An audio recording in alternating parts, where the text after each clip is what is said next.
Rebonjour. Je m'appelle Marouane El-Abbessi, je suis économiste principal à la Banque mondiale. Et je vais essayer d'animer et de faciliter le deuxième atelier qui va traiter des régions tunisiennes, sites compétitifs pour l'investissement étranger. Donc je vais essayer un peu de vous expliquer comment on va essayer de travailler pendant ces 2 heures de temps. Donc moi je vais modérer, on va avoir des expériences tunisiennes, des idées de projets tunisiens et des expériences bien établies de nos amis partenaires étrangers. Donc tous les investissements qu'on va écouter ensemble sont des investissements qui ont été réalisés, qui sont en train de se réaliser dans les régions tunisiennes. Donc, puis à la fin, si Abdelrazak Zoueri, ministre du Développement Régional, donc un nouveau ministère avec un nouveau ministre, donc c'est ce que j'appelle un ministre de la Révolution, parce que les régions n'ont pas été très touchées, comme on est en train de nous le signaler par les investissements. On va essayer un peu d'y remédier dorénavant. Mais peut-être avant de donner la parole à nos différents invités, je vais essayer un peu de faire un peu mon travail peut-être pas d'économiste, mais d'analyste un peu de la situation tunisienne après 5 mois de révolution et de transition démocratique. La question qui nous est posée aujourd'hui, c'est investir dans les régions. Pourquoi ? Pourquoi aujourd'hui ? Pourquoi maintenant ? On nous l'a signalé le matin, on nous a fait comprendre qu'il y a un vrai coup d'opportunité d'investir aujourd'hui, pas demain. Donc pourquoi ?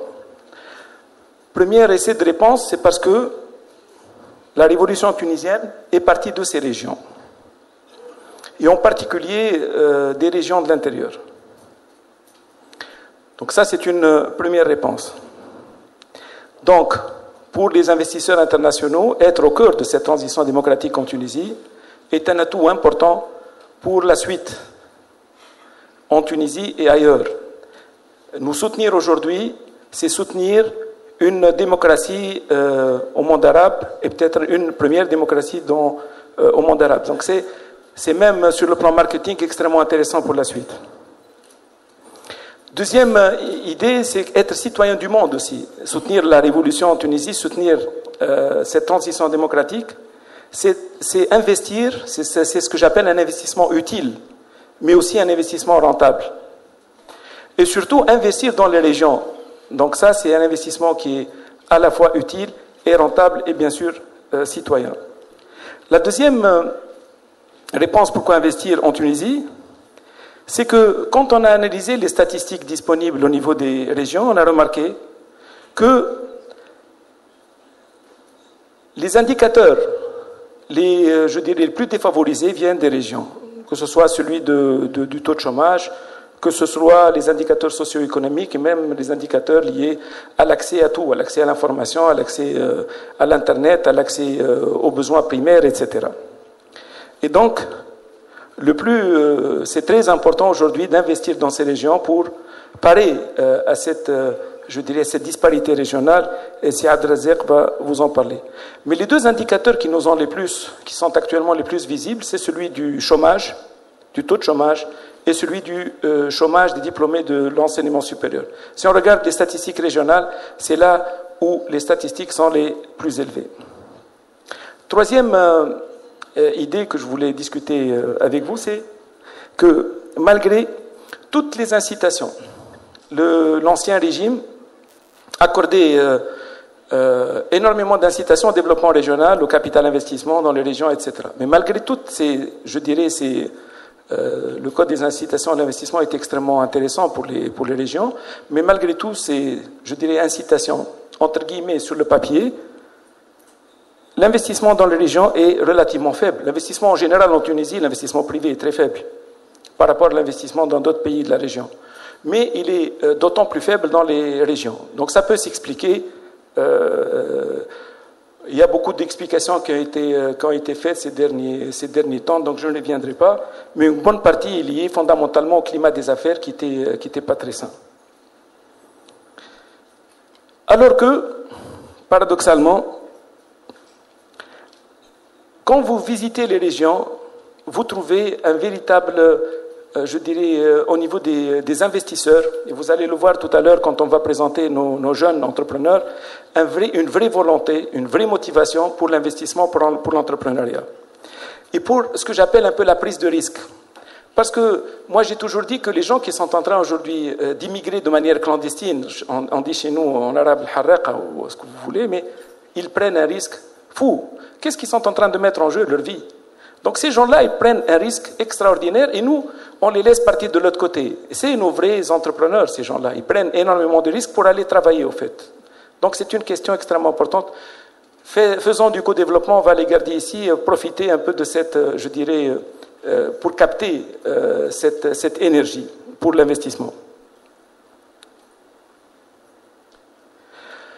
L'État a intervenu dans les régions depuis plus de 30 ans.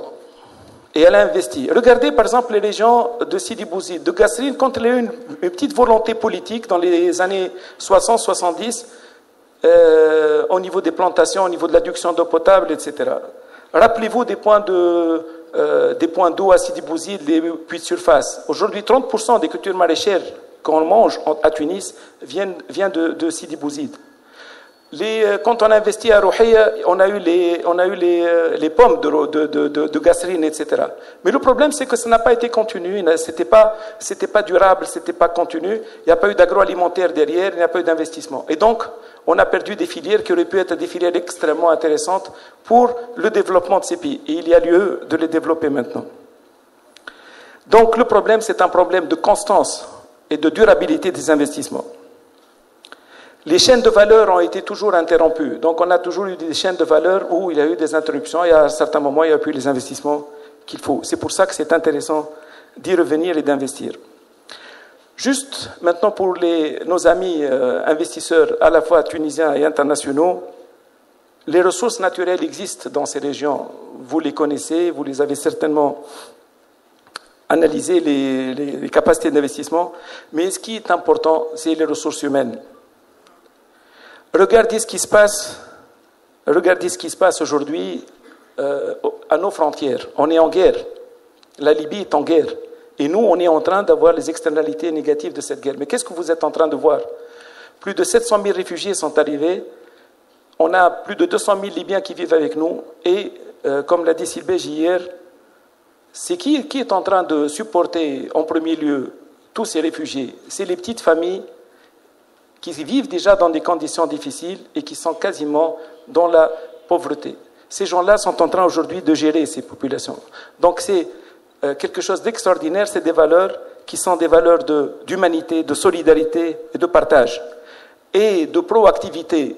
Proactivité est le mot, parce que quand ils ont commencé à venir, c'est les populations, c'est la société civile qui s'est organisée pour les récupérer. Et après, il y a eu le relais des organisations internationales et bien sûr de l'État. Mais les premiers à avoir fait le travail, je dirais les premiers 15 jours, c'était les populations, c'était la population et la société civile. Donc cette société civile, aller la visiter et travailler avec eux, ça c'est quelque chose d'extrêmement important pour l'investissement et bien sûr pour que ces populations vivent de manière digne. Cette image, pour moi, c'est la meilleure image de l'attractivité de l'investissement dans le pays. Certes, il y a les plages, certes, il y a Sidi Bouzid, mais il y a aussi Sidi Bouzid. Et ces régions-là ont montré aujourd'hui qu'ils sont capables de pouvoir faire la différence par rapport à d'autres régions dans le monde. Être maintenant dans cette région, c'est pourquoi je dis que c'est maintenant, pas peut-être demain. Alors, vous êtes des investisseurs et c'est extrêmement, il faut vous parler aussi le langage des investisseurs. Si vous investissez par exemple dans le centre du pays aujourd'hui, vous avez une ouverture sur la Libye. Moi, je suis à la fois économiste principal à la Banque mondiale, mais je suis le country manager de la Libye et aujourd'hui réfugié en Tunisie. La Libye, c'est culturel. Et les gens qui connaissent le mieux la culture des Libyens, c'est les Tunisiens qui habitent dans ces régions-là. Et faire du business en Libye, ce n'est pas en ramenant de l'argent seulement, c'est en ramenant aussi des hommes qui savent connaître et qui connaissent la culture du pays. Et ça, c'est quelque chose d'extrêmement important pour nos amis étrangers qui veulent investir en Libye. Investir au KEF ou investir à Gasserine, vous avez cette capacité aussi de pouvoir avoir l'Algérie qui est à côté, et c'est aussi culturel. Donc, juste pour terminer juste mon intervention, la Banque mondiale. La Banque mondiale a énormément aidé.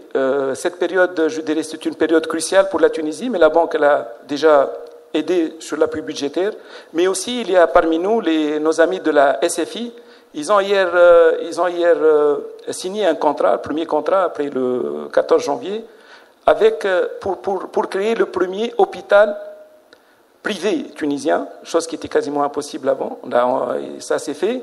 Le SFI, la Société financière internationale, c'est l'investissement, qui aide l'investissement dans le secteur privé. Et ils sont prêts à aider énormément d'entreprises qui voudraient se développer dans le cadre de la santé ou l'éducation ou dans les services en manière générale et bien sûr tout ce qui est partenariat public-privé. Une dernière information que je voulais juste vous donner, c'est que la banque aussi, on vient de terminer une étude sur la facilitation du commerce et infrastructures au niveau de la région Maghreb. Et les opportunités qui ont été décelées par cette étude sont extrêmement intéressantes pour le développement à la fois de l'infrastructure et du commerce, mais qui peut être profitable et pour une meilleure intégration dans notre région du Maghreb, et pas seulement du Maghreb, mais du Maghreb, Méditerranée et Mashraq. Donc voilà, je pense que j'ai dit globalement ce que j'avais à dire. Je vais tout de suite passer la parole à notre premier intervenant qui va nous dire ce qu'il fait en Tunisie, dans la région où il exerce aujourd'hui. Mais ce qu'il va aussi nous dire, c'est pourquoi il était avant le 14 en Tunisie dans les régions et pourquoi il est encore là, il va encore investir dans la région. Moi, je pense que c'est dans la région où il est et peut-être dans d'autres régions.